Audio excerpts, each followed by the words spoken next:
Here's World Capital Management's 1-minute market and economic report for May 22, 2023.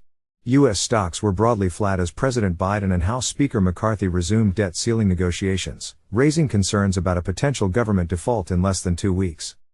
Wall Street banks and asset managers are preparing for the fallout from a possible default if no extension or agreement is reached.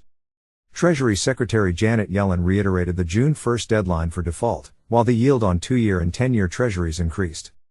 President Biden returned to Washington early from his Asia trip to continue talks.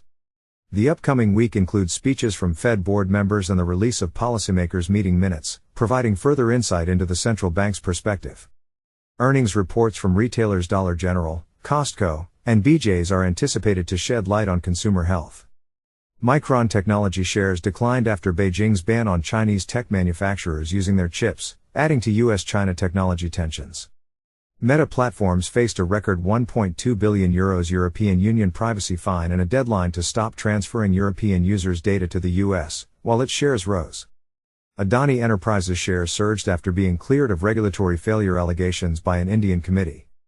Nvidia shares dipped after announcing a new supercomputer with its own CPU, entering a market dominated by Intel and advanced micro devices.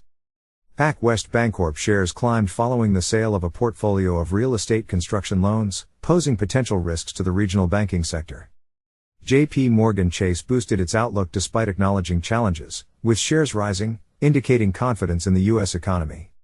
World Capital Management is a leading high-growth money manager with an annual investment objective of over 300% return of the Nasdaq 100 stock index and with only half the volatility.